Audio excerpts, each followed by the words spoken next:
Nikos, thank you so much for taking the time to speak with me and to share your perspective on architecture. Specifically, this new field of neuroarchitecture, which you are coming in at from a mathematician perspective. And I can't wait to hear what you have found in your research from a mathematical perspective. But first, I was hoping you could introduce yourself and share who you are, what it is you're doing, and your background into this field. Well, thank you, Lydia, for this nice invitation, and I'm excited to have someone from your background who is working actively to disseminate important information that's not otherwise available. You're making a series of videos, and you made videos before on very interesting topics. I've looked some of those up. So I'm very happy and proud to be part of this series. To introduce myself, I'm a professor of mathematics at the University of Texas in San Antonio. Here we are. And I have been working as an architectural theorist for the last several years. And here are some of my books on architecture. These are 6 books. There may be more. And there's a free online course for those who want to learn the stuff from my books. So if you just Google Form Language Complexity, Unified Architectural Theory, that is the title of the book, bottom right. But there is an entire semester worth of free online lectures and reading material, and it's posted on Architecture's website, and you can find that very easily. Let's go back. Today I will present, so what I do is I don't design buildings, but I write papers about the theory of architecture, which I think there's a huge void present for the last 100 years about the theory of architecture. And I'm trying to fill that in with research papers. So but I don't, yeah, go ahead, please. Walk me through how you started as a mathematician and then you swerved into architecture. You've written 3 books about this. Where did the transition? I've written 6 books plus about 50 research papers. Yes. How did this happen? How did you get into this direction? Well, that means we have to extend our talk today because I was influenced by the famous great genius, Christopher Alexander, the architect and architectural theorist. And I read his work and I appreciated his work. And then I met him, and he seduced me to start thinking more seriously about architecture and actually write research about architecture. Because he asked me to be the chief editor of his 4-volume work, The Nature of Order, which we worked upon for 20 years and finally was published 2001 to 2005, the 4 volumes. So before it was published, it had completely taken me over, and I stopped doing my research in mathematical physics. And I started publishing papers on architecture. So that's the answer to your question, the brief question. It's a lovely answer, and I hope you will seduce our audience. Unlikely. I don't have the personality that the late Christopher had. He left us a few years ago. I just want to mention, for those who are interested in my most recent work, here's a paper that's under review now with Stephen Pena, my colleague. Can dominant architectural culture influence cognitive processes? And the preprint is available freely while it's being reviewed, and you can find it online by Googling it. And I will present some of these ideas here. So this is a very rough outline of what I wish to try to cover today. We may not finish everything. A building's architecture is a domain in which intelligence should mean adaptation to human necessities and real evidence, but often does not. Namely, what is built today and for the last several decades does not adapt to human biology. That is a very powerful statement and a controversial statement. Now, it just so happens that AI, in the last 3 years, combines with medical experiments, neuroscience experiments, and environmental psychology experiments to create a new body of knowledge that is mutually reinforcing. And that knowledge tells us which buildings are good for human health and which are not. Second shock. All of this knowledge system is outside architectural culture. It is not referred to, it is not even architectural academics and practicing architects are not aware of it. Aside from a small group of people whom I know who are practicing neuroarchitecture or traditional architecture. And the third point I want to cover today is that the entire system that prepares architects by studio culture and the prize system that rewards architects privilege image over use. And if that's not bad enough, they suppress feedback from human experience. So that goes some way to explain the situation we're in. So if we treat architecture as a problem in intelligence, then we need embodied feedback to check how the body responds to different built environments. So on the left, you say, well, you know, I like this, I don't like this, you know, it's homey, it's quaint. What I will try to convince the audience today is that we have medical feedback that tells you that the environment on the left is healing. It's good for our body. Whereas the environment on the right creates anxiety and depression, and is bad for our health in the long term. So this is no longer personal preference, which architects like to frame it as personal preference, so then they can impose their own very strange prejudices. And what is the data that's used to understand that the image on the left was healing and the image on the right is actually bad for us? Well, I'll get into that later, but let me summarize it. We have medical sensors that can be a portable sensor. You wear them on your body, and it shows you the state of the body, whether the body feels comfortable or alarm.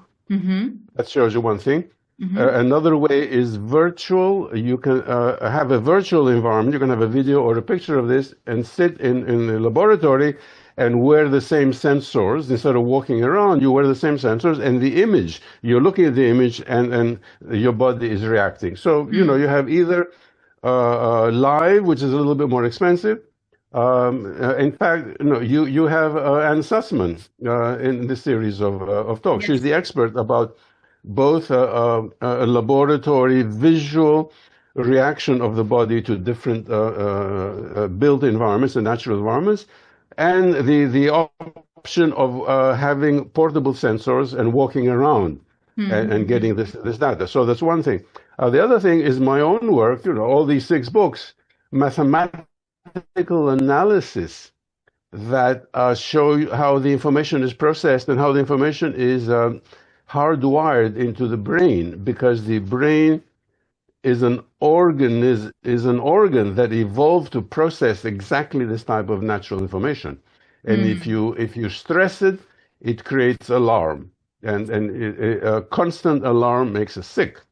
The most exciting thing that has happened recently is that AI can do much of this analysis. AI, some friends and myself have been able to utilize the recent AI advances in order to create diagnostics. And they completely support the medical data. So we have medical data on the one hand, visual analysis from eye tracking, which I will explain later on the other, and we have AI analysis using very clever prompts written by humans, and so we get that data. So this is the data we use. So on the left we see we get positive data.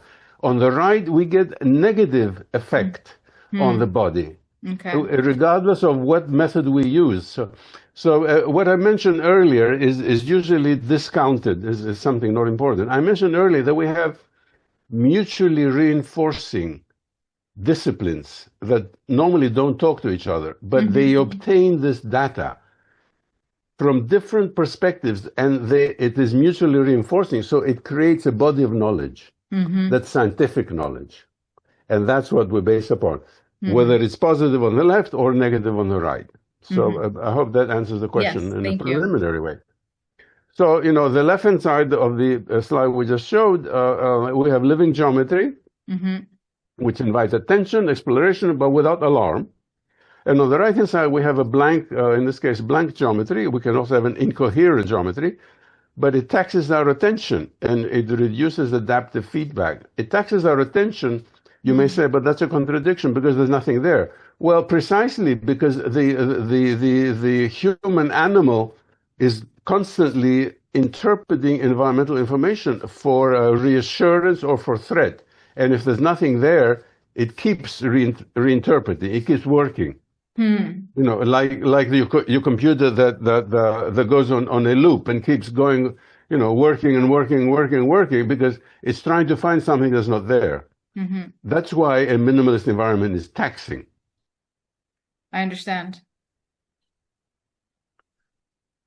So the brain reads both the environments we just saw, and it cannot avoid processing unconsciously. Something else I want to show that was explained very nicely by Anne Sussman. All of these information processing acts of the human brain and the human body are unconscious. It's like 97% unconscious. So you think you are walking or entering a room or walking into a plaza or walking on a street or driving a car and looking at something, and you think that you're consciously interpreting the information. That's false. Your body is interpreting the information and is giving you neurological feedback and hormonal feedback that makes you take decisions, and you're not aware why you're making these decisions. The information is being processed, and that's the way it should be, because if our evolution required for you to make a thinking decision every time you went close to a snake, then there wouldn't be any humans left. So the protective reaction has to be instinctive. That's why we react unconsciously. Okay, after that you say, well, I feel terrible in this place. Why do I feel terrible in this place? After the fact, you get in touch with your own inner feelings, and then you try to explain why you feel terrible in this place. But the impression is instant. You feel something is wrong here. You feel the anxiety. And that's all subconsciously happening. Well, it's unconscious. The first few seconds, which are important for human survival, is unconscious. And after a while, you say, "I'm not feeling well in this in front of this building. Why am I not feeling very well in front of this building? There's something wrong." And then you can start to analyze it. But already your body is in the mode of fight or flight. And also you had Donald Ruggles, so he explains it very nicely. In his book, The Fight or Flight is automatic. And something else that Don said that's very nice, and I'm glad that he mentioned it in his talk, is that the unconscious attractive signal counts for, say, 1. If you count it as 1, the unconsciously repellent signal counts for 6. So there's a 6-to-1 biasing for negative signals. Weighted higher. Which ensured our survival. Because if you find something attractive, a nice looking fruit or a possible mate, or something interesting to enjoy, that can wait. If there's a danger, you better flee. So our neurology is weighted 6 times more. And that translates immediately into architecture. So if you have just a small percentage of unattractive architecture, it's enough to ruin the entire scenery. So now we get into some new concepts here. Mobile robotics are driven by AI, and a mobile robot goes around and has no permanent memory. It uses the information field of the environment to navigate. So intelligent action in a mobile robot, like the Mars rover, which is a very successful mobile robot, uses the geometry of the environment in order to navigate. So the geometry environment acts in the same way in the human being. And again, what I'm telling you is that humans act unconsciously and they don't realize it. And only later you think you made some decisions about which direction to walk, or whether you cross the street or not, or whether you were driving and you decided to stop here. Those are unconscious decisions driven by the information that we see around you, and then you try to analyze that later, but maybe you don't analyze it, so you never really understand why you made these decisions. They were unconscious. Right. So here we have an old-fashioned, it's not kitschy, it's an old-fashioned room. So what are the geometrical properties? Well, you have coherence across scales. Coherence means that the mathematical description, there's nothing jarring here. You have these arches, and they are self-similar. So there's nothing, everything is perfectly symmetrical within itself, not overall total symmetry, but there are subsymmetries, and the subsymmetries are contained within itself. So you have a coherence, mathematical coherence. So this is a purely mathematical analysis. You have biophilic cues and refuge. Biophilia is the love of life and the love of the geometry of living things. So we not only we have some plants here, okay, but we have an oriental carpet, and the oriental carpet has some stylized flowers. In fact, we have 2 oriental carpets. This was generated by AI. Why do we love oriental carpets? Because they have stylized organic forms, and that helps. But then when you look at the you cannot see the ceiling very well. There are natural ornaments, subtle, but the natural ornaments remind us of nature, and that's the whole thing. The biophilic cues blend actual material, which is not alive, material that reminds one of natural symmetry and fractals and scaling.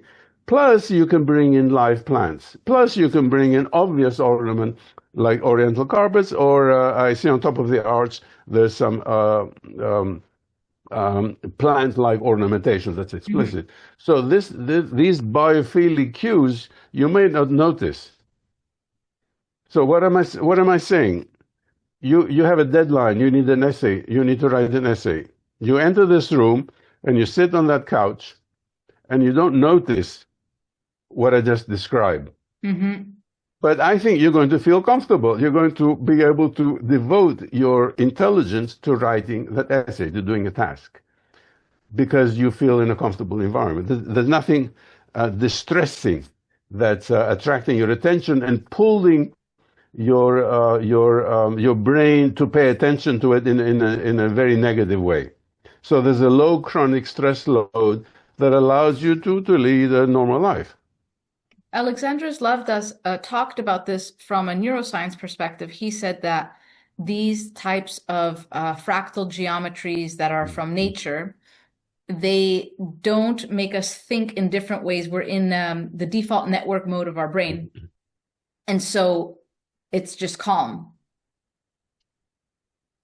Exactly. If you feel calm, then you can devote your thinking process to achieving a task. Yeah. Or just daydreaming. I mean, the great philosopher Gaston Bachelard said the perfect room is a room that I can sit down and daydream. It's exactly what Alexandros Lavdas is describing. You feel so comfortable that you can daydream. Okay, you're not distracted by something that draws your attention because it may be a threat. Yes, yes.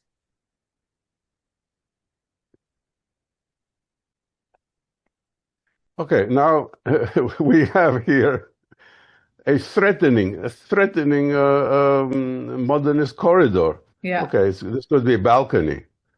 There's nothing here that you can feel comfortable with. Do you feel like pulling up a chair, sitting here and eating a sandwich or drinking a coffee? No, you just want to get through it. Exactly. You want to avoid. This is avoidant.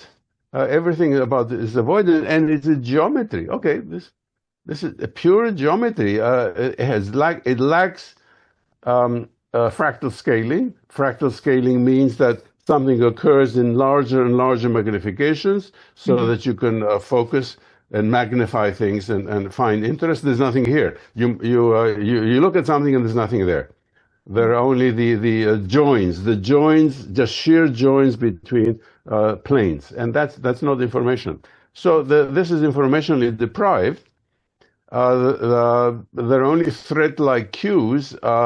Somebody designed these concrete false beams on the ceiling. These I don't think these are structural. No, these are phony. So, but they create anxiety. So the entire composition creates a cognitive tax on working memory. That's why if you're here, you want to go through as soon as possible, or if you can leave, you just avoid it. Hmm. Well, so here we have some, say, a campus. Hmm. Many people, although not all, many people would enjoy being on this campus and walking from one class to another. This could be a hospital, so you would enjoy if you have to recuperate after an operation. You could enjoy being in this hospital. Hmm. We know, so this is the personification of the biophilic effect that combines actual nature, these plants and the water and some rocks, with ornamented architecture.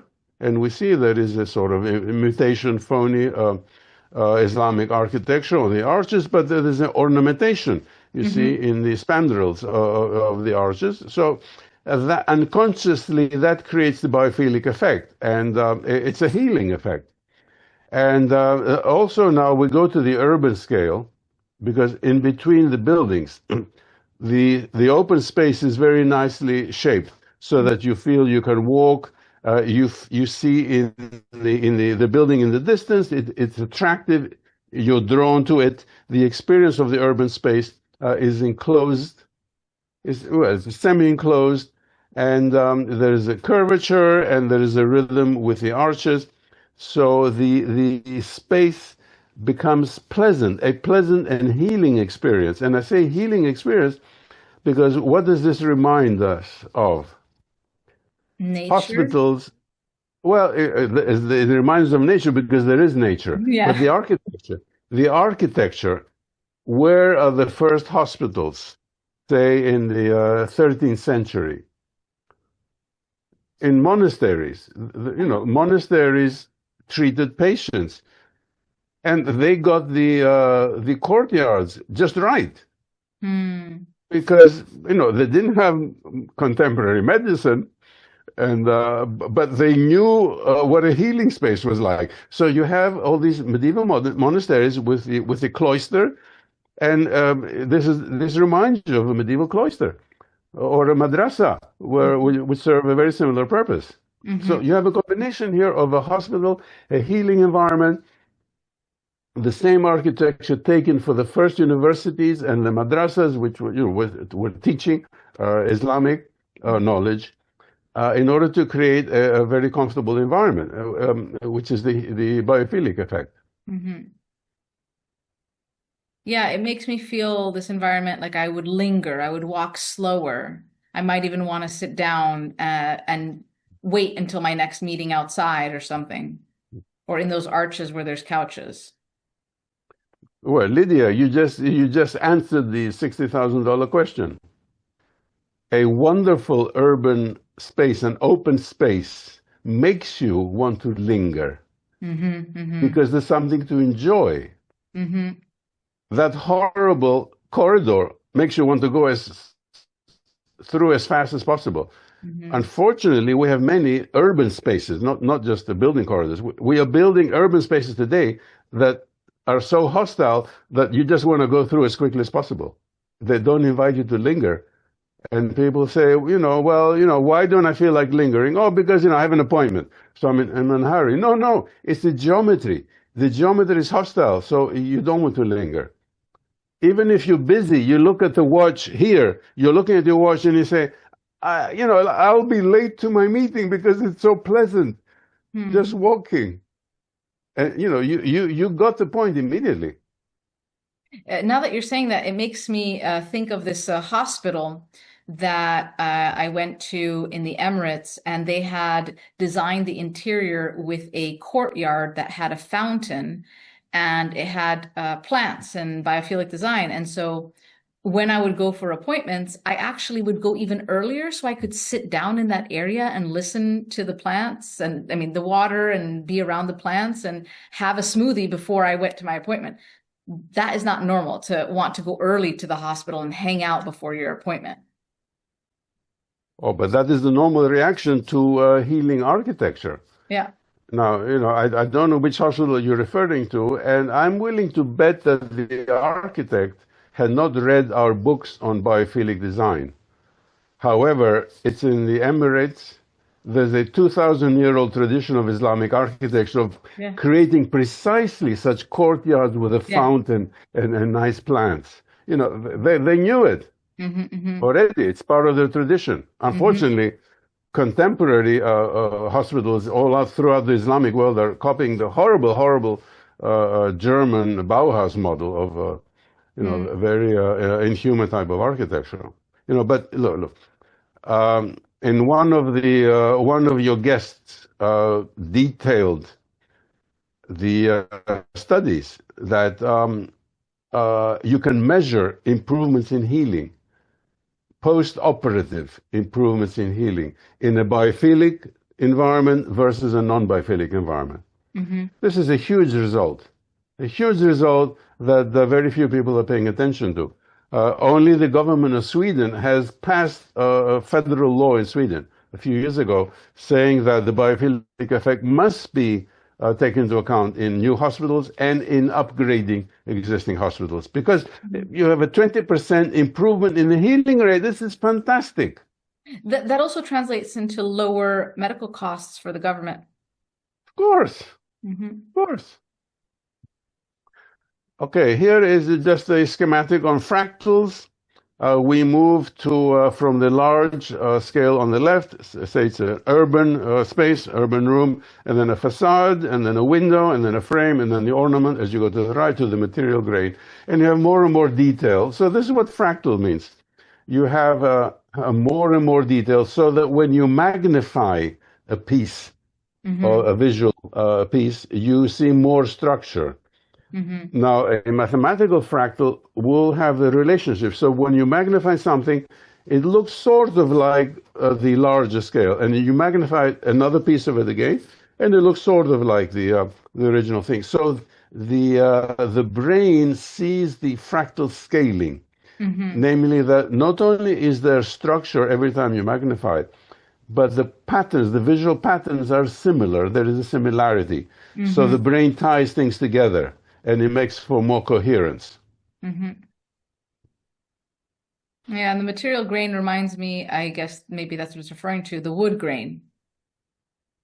Well, yes, we all know, even the most inhuman architects know that we love to see wood.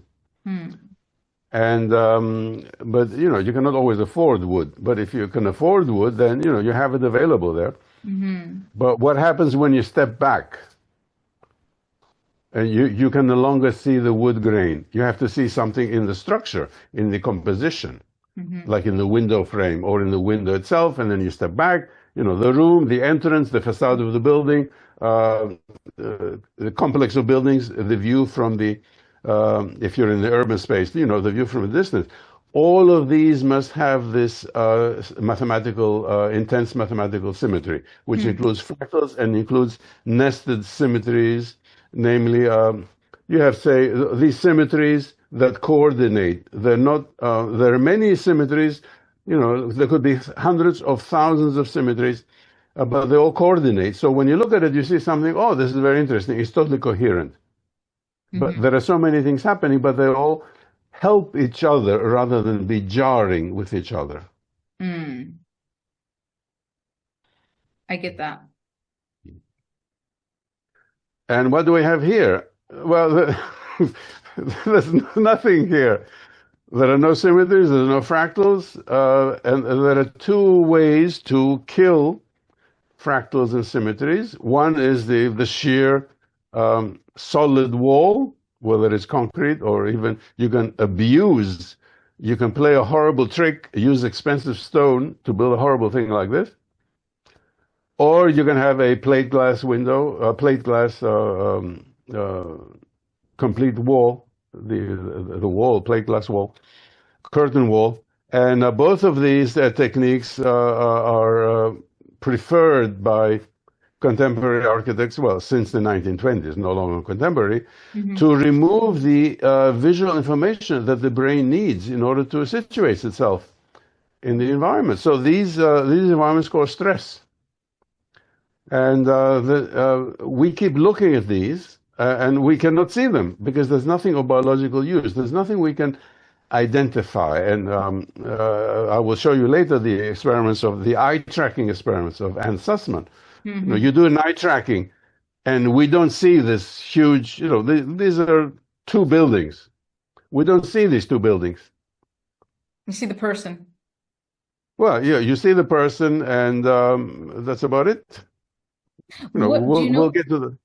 Do you know what building this is or what it's for? I had these created by AI, so these are not to avoid copyright. These are not actual buildings. But I can tell you, this could be an award-winning contemporary art museum. Yes, of course. This could be a bank, you know, in your hometown. This could be a new university building in the urban campus. Or a kind of modern brutalist take. Well, actually, brutalist gets worse. At least the wall here, you know, it's sort of light color. The brutalist will be a horrible dark gray, even more depressing. You know, there's no depth to which contemporary architects will sink in order to create something horribly depressing and then declare that it's good for you. No, it's not good for you. It makes you sick. Okay, so we're dancing here on the edge of razor blades because the architectural establishment keeps attacking us and say, well, it's your opinion. But no, it's not our opinion. AI can access distributed data from many disciplines to improve the design of the built environment. And how is it getting this data? Because it's open source. All the data is coming from embodied interaction and eye tracking and a large-scale preference data of individual humans. How many are we talking about? How about 200 million people who have their preference data on the web? That totally overwhelms the handful of architects who are trying to force ugly architecture down our throat. And so we have hundreds of scientific publications, of course, that the architectural academics pay no attention to. And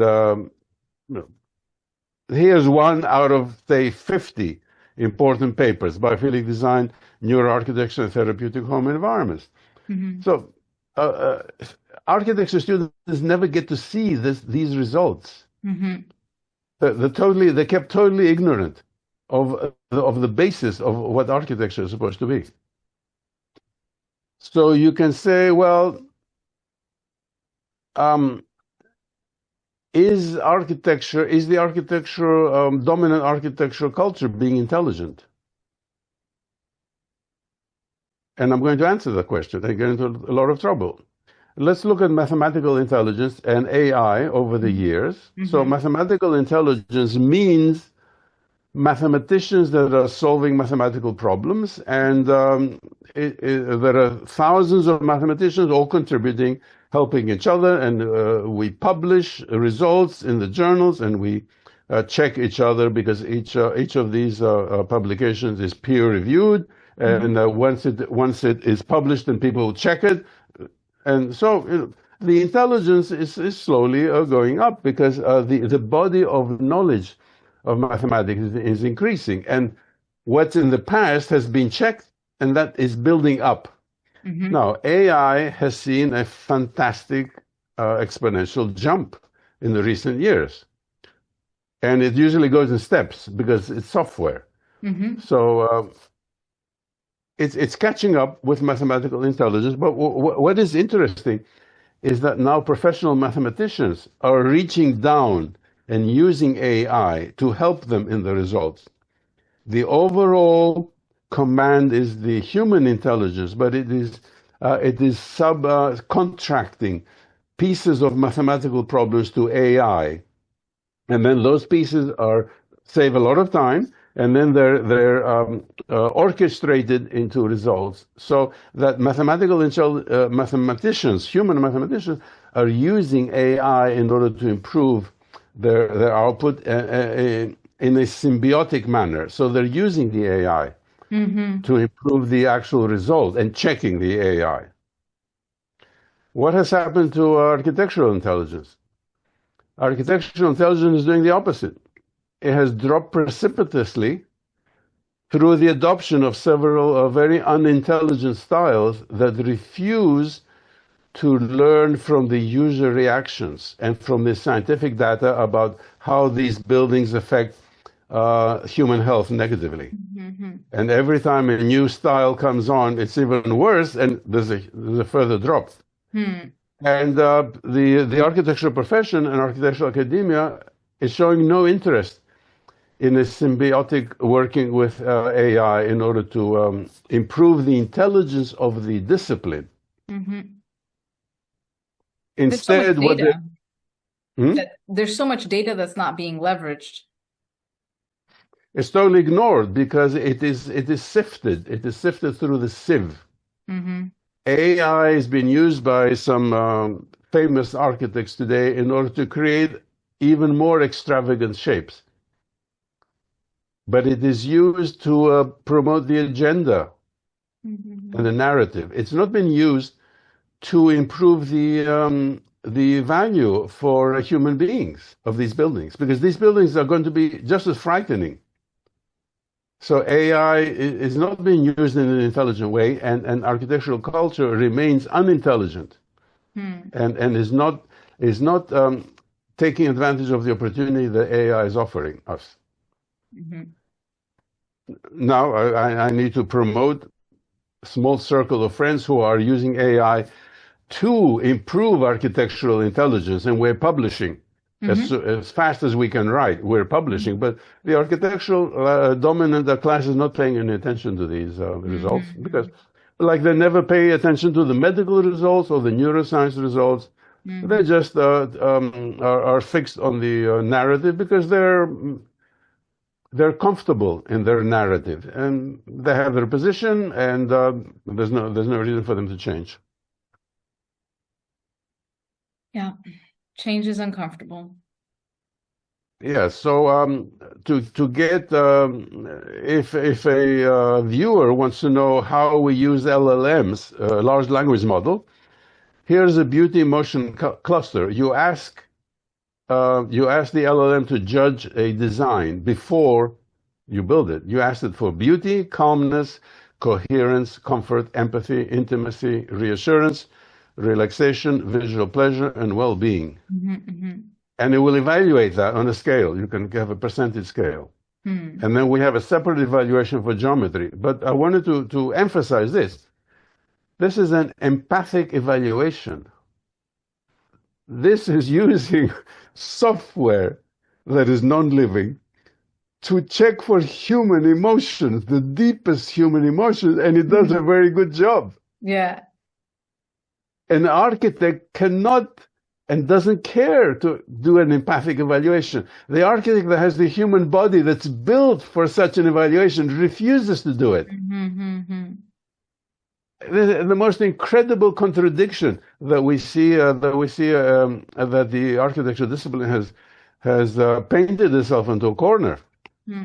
So the AI systems outperform a profession that is driven by prestige and impunity, because when somebody criticizes a famous architect and says, this building is horrible, I feel terrible in it, they say, oh, don't criticize me, I'm a famous architect, you don't know what you're talking about. And it's celebrating the drop of intelligence of the profession. And then those star architects who do the worst buildings for human health are deified. They're given prizes, and they are all the architecture students, 100,000 students who are studying architecture around the world are told you must mimic this famous architect. But Hmm. they're told to mimic something that's toxic in some Hmm. cases. So This this is a very bad situation.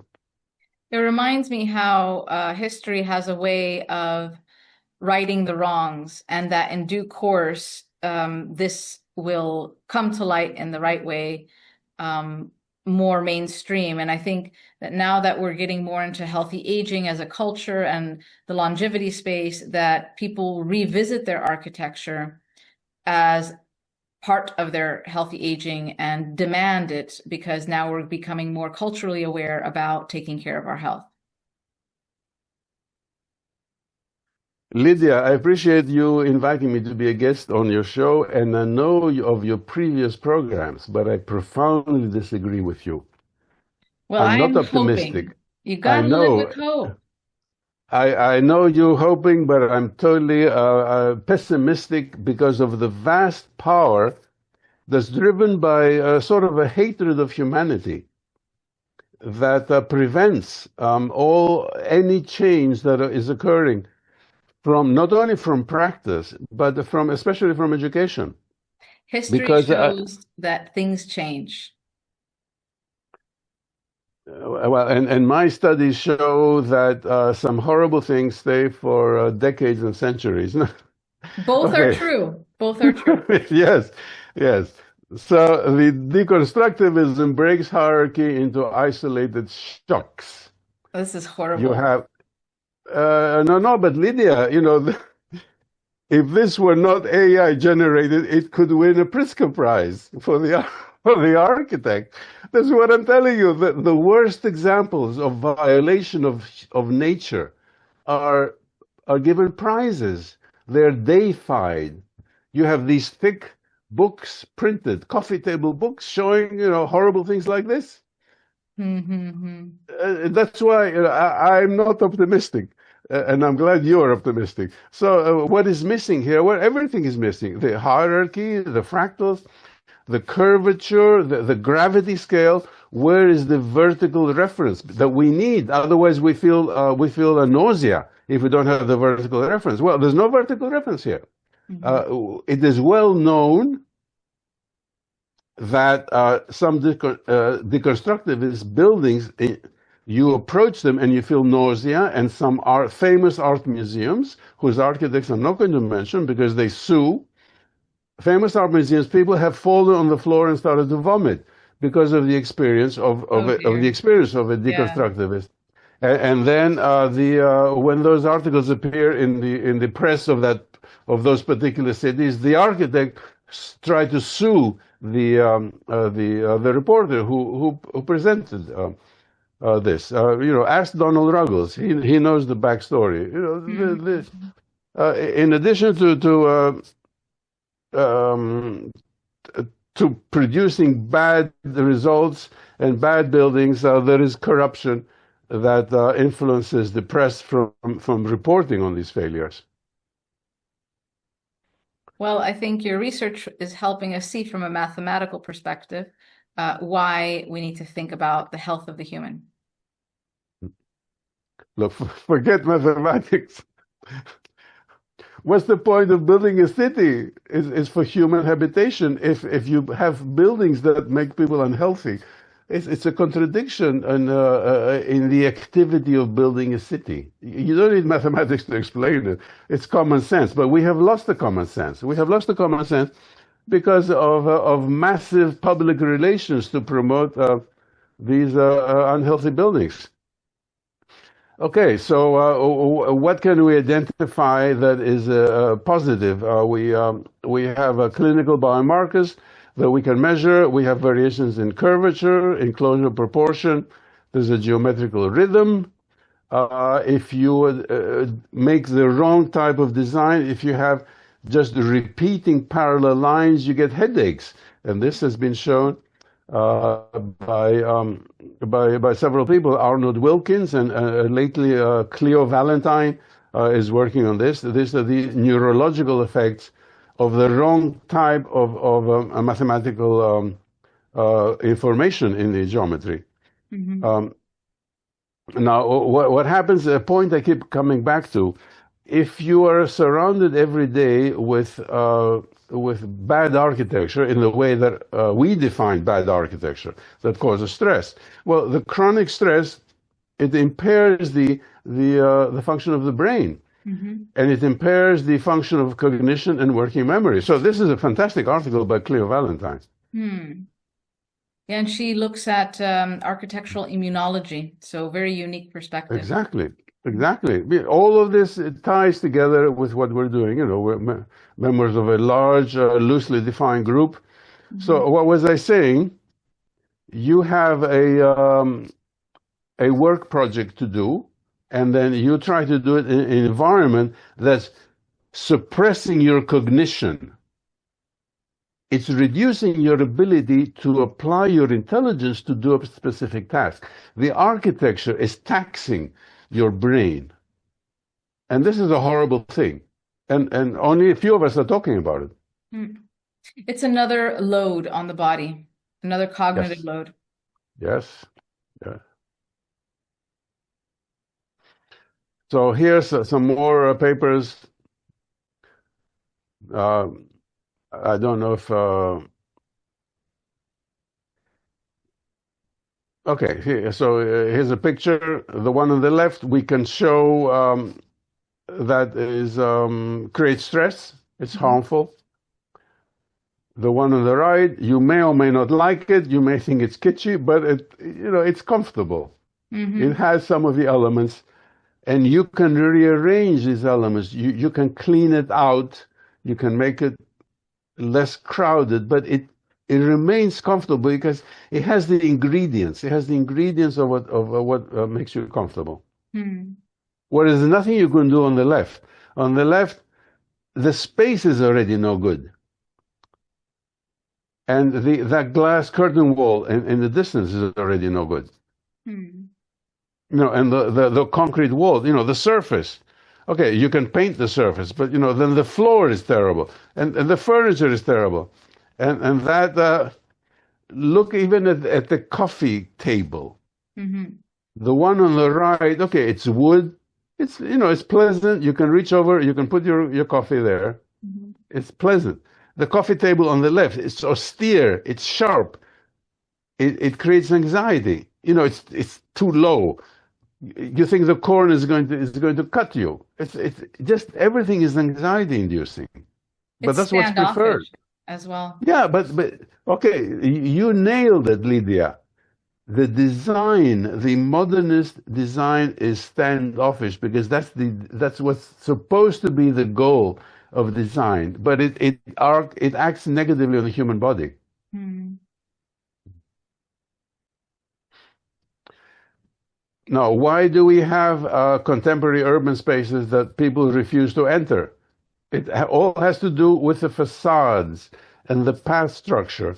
Because when you stand at different points inside the urban space and you look and you see just hostile architecture, you don't want to be in that space. Mm-hmm. And we can diagnose that with the AI. And this is, what Anne Sussman and others do. They take the eye scanning Mm-hmm. and to see if a particular facade will draw interest. If you have a classic Italian piazza, Mm-hmm. you go all the way 360 degrees around, and every view has interest that draws you. So you can stand in the middle of the urban plaza, or you can crisscross it several times a day, and you feel that you are getting a healing experience through the information. Hmm. And again, there's a recent research. Anna Brilman, we have a paper together. Colin Ellard has done many studies. He's looking at the psychology of how the border of an urban space influences the experience of the urban space, which is very important. When you say border, what do you mean by that? Okay, this is exactly what I mean. Oh. We're standing in a wide street or in an urban space, and we're looking at the facade. That's the boundary of the urban space. Okay, the urban space has to be defined by an edge. The edge If the condition. edge, if the edge is a glass curtain wall, it degrades the urban space. What has Mm, happened to the actual plaza? Nothing. It's the same plaza. Okay, but the visual field around the plaza, mm-hmm, if it's not interesting and attractive, then the plaza is useless. You don't want to be in the plaza. mm, So what contemporary architects have been doing for the last 50 years is they sit on a computer or on a drawing board and they draw the plan of an urban plaza. And they say, oh, this is nice because it has a nice, it's nicely open. They totally neglect what's going to surround the plaza. mm. But the whole psychological effect depends on what is surrounding the plaza. And it's not part of the architectural discourse of today. So this is like first day of urban design 101. But it's not taught to students. Mm-hmm. So they graduate and they're totally ignorant of what makes an urban space work. Mm-hmm. So my friends who are architects, traditional architects, design an urban space. And hundreds of people come and to want to use it because it has those rules. These are rules for design of urban spaces. And so both of these are good because both of them have interest. They're different, but they're both visually stimulating. Exactly. Exactly. And you can have 1,000 different type of urban spaces that work equally nicely. And well, you have other mechanisms. You need to have a pedestrian feeding of the urban spaces. So you cannot have a successful urban space in a monofunctionally zoned area where it's only offices and everyone goes home at 5 o'clock because there's nobody left. So the urban space is dangerous after 5 o'clock. So that's, it's a separate matter. Mm-hmm. But as far as the design of the urban space, we knew these self-evident facts since Jane Jacobs in the 1960. We knew these, but they were totally ignored Mm-hmm. in order to impose abstract design. Okay, now we're getting into a different topic, which is how architecture affects human intelligence. There are striking experiments going back several decades that show that the size of the brain depends upon the environment in which the animal is raised. So these are experiments done with mice and fish. Mm-hmm. In minimalist environments, the size of the brain is significantly smaller by many percentage points. Okay, does this raise a red flag? Well, it does to my friends and myself, but not to the architecture community. So, question about brain plasticity. My understanding is that brain plasticity is your ability to learn new things and adapt to new things. Are you Yes. saying that so because you see the minimalist design all the time, your brain is not engaged as much? Is that what the relationship here is? I'm mixing up two separate things. One is adult plasticity, that you can learn things, and it's influenced subconsciously by the environment. But what I'm doing now is I'm jumping into something more fundamental, Okay. which is how the infant brain Okay. develops, because the infant brain is 100% plastic, and it will form its wiring based on the information it receives Mm-hmm. as it grows. Mm-hmm. So the human baby brain develops 75% of its mass after birth. So it is influenced by the information. And these connections are determined by the sensory input. We we are not able, obviously, to do experiments on infant brains, Mm-hmm. but some horrible things happen during COVID-19, and babies that were born during the COVID-19 in lockdown uh, showed a measurable deficit in IQ. And that could be attributable to the reduced simulation because young mothers had to keep the babies locked up in a room. So Alexandros Lavdas, whom you know, and I wrote a paper on this in a in a scientific journal. Can suboptimal visual environments negatively affect children's cognitive development? We stated there's a question. There is sufficient evidence to say yes. We stated there's a question in order to trigger more studies on this, crucial issue. This has to do with the future of humanity. Mm-hmm. And we can see that the post-war minimalist environments erased the information needed for an infant and child brain development, because the child, for the wiring to occur in the intelligence circuits, the baby needs to see fractals, nested symmetries, coherence across scales. What we are promoting as the good architects that's good for the adult body is not only good for the child's body, it is essential for the baby's brain to develop.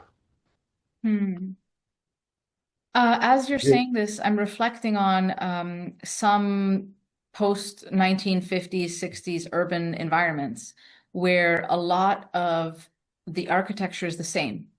It's the same boxes, just different sizes of boxes, whether it's a rectangle going up or a kind of actually a little box. And I am thinking that these minimalist environments that are urban minimalist environments altogether, that are from new cities, or the very tall skyscrapers that are really tall boxes, that this could also be a lack of information if you don't ever see any other kinds of environments. Precisely. Precisely. So in a crummy European city, which may be dirty and run down, at least there are some local small parks that mothers can go with their toddlers and they can experience nature. Nature is very important because nature has all the mathematical information to 100% because the brain evolved in nature. But many European cities still have some historical buildings around. They could be in a bad state, but they still have. And the human brain sees the structure that we're talking about, the biophilic structure, on using artificial materials, stone and wood and even concrete that has the ornamentation, it has color. The European cities, but not in new suburbs, and certainly not in the new cities in China, which are all skyscrapers. And there's no information there. It's a totally hostile environment for raising children. So let's consider the many people on the earth that live in information poor environments or very minimalist environments. They can't change the urban environment. And even if everybody agreed to change it, you can't change skyscrapers and you can't change a lot of boxes. Maybe you can decorate a little bit of them. What can people do in their home to bring information in? Can they put wallpapers that are special? Can they buy furniture that is maybe wood furniture? Or what can people do to bring rich information into their home to make up for the outside? Or is that not even going to help?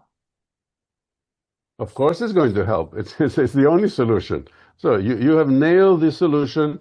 Namely, you totally redo the interior of your living space. You paint it with paint, you put wallpaper, you hang some textiles, you create some ornament, you create some trim. Trim is important because trim adds another dimension in the fractal dimension. When you say trim, you mean the cornicing in between where the ceiling and the wall meet? Yeah, the cornicing and with the floor, you can have a 1 foot trim on the floor, a baseboard, and you have the cornicing, and then you can have just a simple trim, or you can have a three divided wider trim.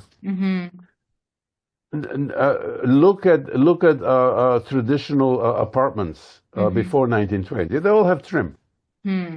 It doesn't matter if you're a wealthy person living in Europe or the United States, or in Asia, or a poor person. You have trim. Hmm. Look at anything built after 1980. There's no trim. Absolutely, it's forbidden. Hmm.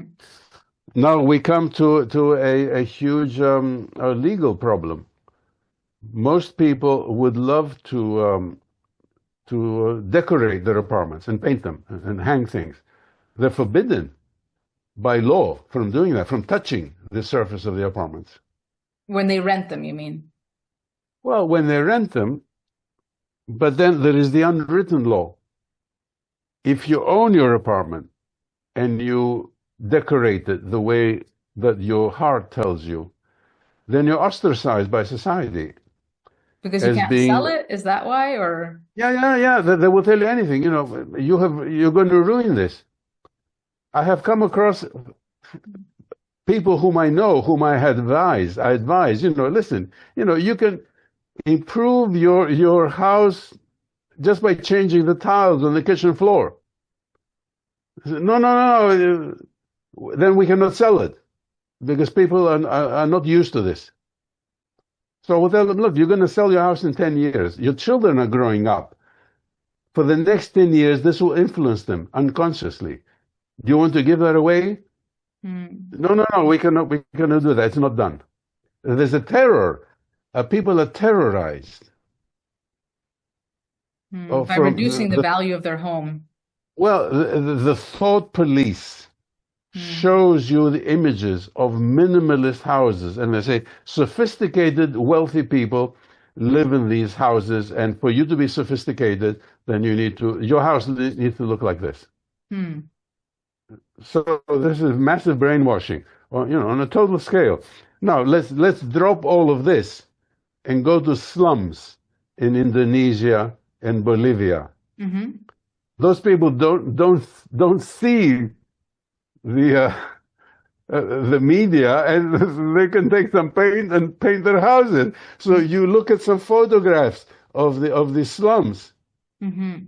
You see the beautiful designs, and colors that people do. These are people who are in absolute poverty, but they have ornamented their environments. Hmm. Hmm. In fact, it's the only thing they have in their life. They don't have any money. They don't have any. Sometimes they don't have any job, but they can certainly shape their environment. And Hmm. the thought police are not going to come in and tell you, you're not supposed to do this. You're not supposed to paint your wall. You're not supposed to draw spirals, ornament around the front entrance. Hmm. I think, though, even if people were to know that and you were to tell them, hey, cornicing and biophilia and all these things are really going to help your health, it's going to reduce your cognitive load, etc. I still think that this is still an art to be learned, that you can't just say, okay, great, put the trim. There should be some sort of, let's say, guidebook or framework for the average person to be able to say, okay, take, what you and others have done, the research, and make it in a way that the individual can say, okay, these are the types of fractals. That's the one I prefer. I'm putting that here. Or this is how mathematically I need to have, like you showed that arch, an arch, but then a smaller one like it. Give me like, what does that look like in the real world that I can go and shop for? I'll choose that. You know what I mean? I know what you mean. There has been a handbook since 1977 called the Pattern Language, A Pattern Language by Christopher Alexander and colleagues, Okay. available for everybody. And it tells you how you can create a wonderful house, interior, exterior, windows, trim. It's been around since 1977. It's totally banned in architecture schools, but it's popular by stealth builders who know about it, but not everyone knows about it. But does Alexander frame the pattern language as part of health in the book? As far as it was possible to do in 1977, today we have shelves full of additional data. But Alexander has the correct intuitive conclusion and uses the data that was available then. Time for an So update. it's not the additional data that that makes it more useful. Scientifically, it proves all of this and takes the argument much further. But for the average person who is remodeling their house, but the guidelines already exist in a pattern language. Mm-hmm. Very nice.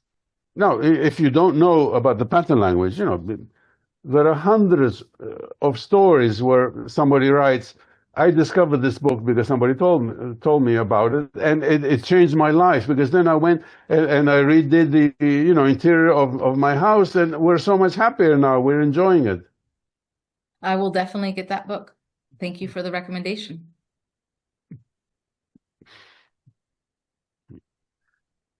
Okay. Here again, we have managed to transform our cities into unintelligent environments, shown on the left. Yeah, this is a good contrast. AI generated, I have to admit. Yeah, but these are very familiar. Both these environments are very familiar. If you travel, you see both. You've experienced both. Yes. But the question now, it's eating up into our time. But the question is, why did a world of intelligent people allow decision makers to create the horrible environment on the left? Because this was approved by many people in power. So it's not a conspiracy. This was approved by the public. Yeah. Well, I think, if you look back in time and the way that people imagine the future and the futuristic designs looked more kind of like this, like the Jetsons. It was kind of smoother designs, more minimalist and all of that. And perhaps people back then thought that that was the future. Yes, but you can see this being built in your hometown today. Yes, we need a new future. Yes. This is no longer the 1920s. Okay, it's a century later. Yes. And we have spent almost an hour talking about the medical data showing that the city on the left is bad for your health. Mm-hmm. Why do we ignore medical data? I don't have the answer to that, but I'm glad you are sharing this information.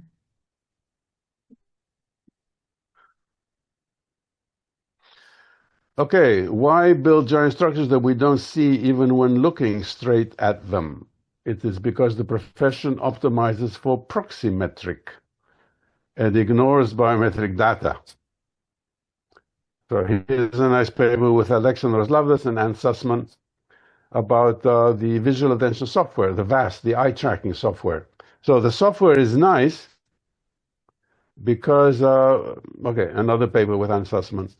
It shows because you feed it the image. You don't have to do the eye tracking by wearable sensors. You just feed it an image, and it gives you the heat map, and the heat map shows you where the eye goes unconsciously. So this is, not a particularly beautiful building, but it has the traditional composition rules.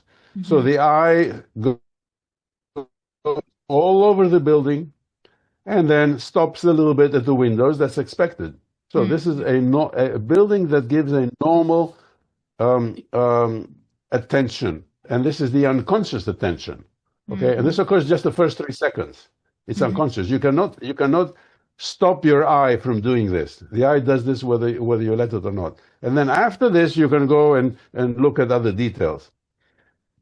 Here is a minimalist building, like we showed earlier. Mm-hmm. The eye refuses to look at it. The eye looks only at the corners. And the eye tracking shows this. So if you are experiencing this building, your body tells you there is this huge menacing building in front of you, but you're not looking at it. Your eye cannot look at it. Now, how do you humanize the building? I will give you the answer. You add ornament. You add the coordinates, and you add an entrance, ornamented entrance. But the actual professionals ban this solution. It is anathema. It is forbidden. So, I mean, the most incredible situation where the actual professionals are contributing to creating ugly and hostile and unhealthy architecture. And when the obvious solution is in front of you, they stop you from doing it. Well, That I can imagine a fund donation campaign for companies and wealthy individuals to adopt a building and pay money to ornament it. it's a wonderful thing and something, Lydia, that you can do to create a world revolution. Well, we have to think of ideas because I think that once this starts to gain traction, that this will be the result because you can't bulldoze an entire city. But what you can do is you can put decoration around a door. You can put decoration around the window, the box window that has absolutely nothing. You can also Yes. invite artists, mural artists, to do things. If you can't afford plaster or whatever else, there's many mural artists that can do 3D kind of designs that are still flat and transform buildings completely. Well, already we had this in the 1970s. The genius artist architect Friedrich Hundertwasser in Mm-hmm. Vienna Mm-hmm. said exactly what you said. There you go. At least we can paint around a window. Yeah. And he was run out of Vienna. He had to move to New Zealand because the people were so hostile. Incidentally, do you know the Hundertwasser house in Vienna? No, I don't. Look it up. It's one. He was given a private commission. He did this fantastically weird, crazy, wonderful building, the Okay. Hundertwasser house, that I was lucky to see when I was in Vienna. Mm-hmm. And I'll check it out. okay, so generative AI to the rescue. Generative AI compares simple windows, what we were saying. So, Mm-hmm. what is preferred by the AI, which is a standing in for the humans that don't feel like humans? The AI is giving you the empathic evaluation of the windows. You need symmetrical, coherent, traditionally articulated windows, and you don't want punched hole windows, diagonal, fragmented, or minimalist alternatives, which is what industry is giving us. And I have a whole article on this Hmm. from last year. So this is the grammar for window on the left. Mm-hmm. It's sort of the base from which you start, and you can make it more and more beautiful. But Mm-hmm. that's the base from which you start. Mm-hmm. But the base grammar has been broken, and you see buildings with the windows on the right that make you Mm-hmm. feel totally disoriented. Yes, because not And there's organized. yeah, and there's one more step that I haven't shown because it's too frightening. Oh, okay. Diagonal windows, diagonal windows, You mean like a and slit? a slit but Oh, tilted 30 degrees or 45 degrees. I see those on school buildings. This is a crime against those children. Diagonal slit windows on a school building. hmm. And nobody mentions it. Hmm. Yeah, windows are not arbitrary holes. I like that title. Yeah. So okay. So let's go to something subtle that I did in my paper. Just Mm-hmm. compare the window on the left, the window on the right. Hmm. There's a clear preference that the AI picks up. The Uh, one window is more balanced. You feel more balanced. is it the one on the right? Yes, the one on the right. Why? Because you want something smaller sitting on something bigger. It goes along with gravity. Wow. Wow. The easiest possible comparison. Now, Lydia, let me ask you, walk around new buildings. Which is the preferred typology for buildings to have windows? It's the one on the left. Why? It's perverse. But why? But why is it? It is perverse because architects are taught to prefer shapes that create anxiety. It's really interesting, the gravity piece. I wouldn't have thought about that, but it makes sense. Forget my explanation. It's my explanation. Mm-hmm. But when you do the experiments, you see Mm-hmm. that the one on the right is preferred. It makes you feel more comfortable. Mm-hmm. You know, it could be gravity, it could be something else. Well, also, if we think about the evolutionary biology part of it, which Anne and Don look into, and we're looking for people and we're looking for faces, then you can say that's a person. A person has a head and then a body.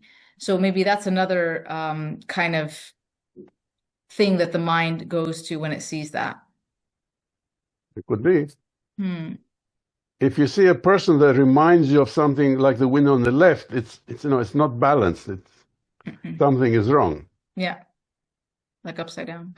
Okay, so it's not for us. It's not our task here. The AI has analyzed this and are presenting the results. These are public results, in serious scientific journals, and I come back to it. Mm-hmm. We have like hundreds of publications in serious scientific journals that show these fundamental mistakes that are made by today's architects. Does the society pay attention? No.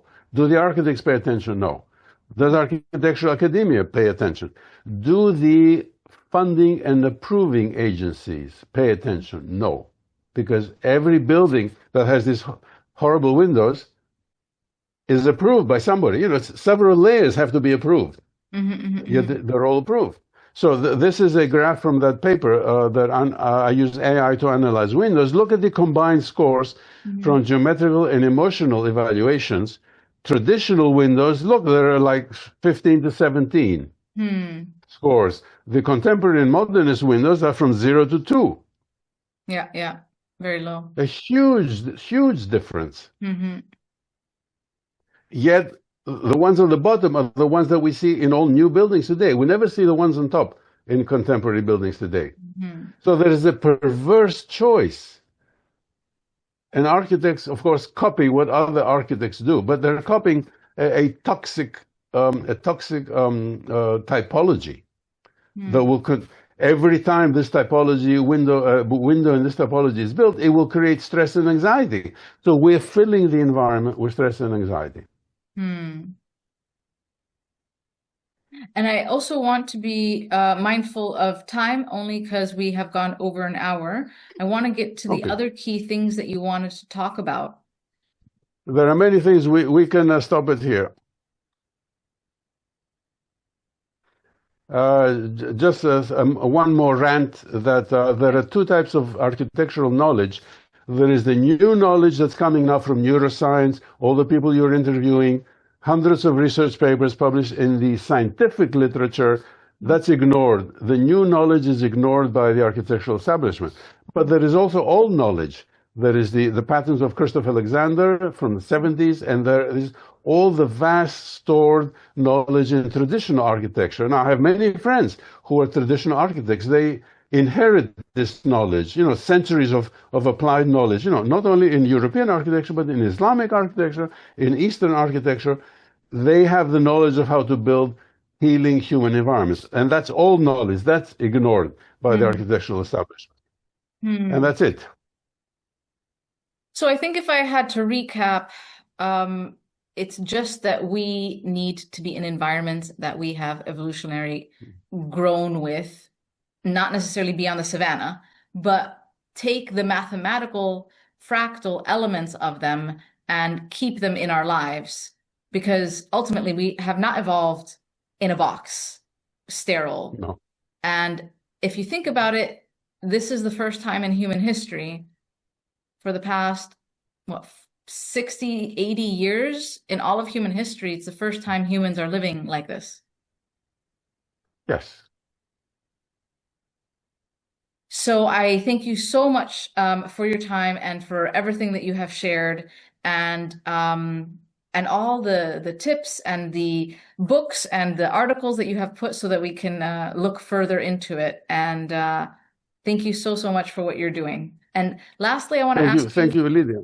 Yeah. What else are you doing now looking forward? What is the latest research you're working on that you, besides the first one that it's already out it's going to be published soon, the one that you mentioned at the beginning. Now, what are you starting to develop that is not yet ready?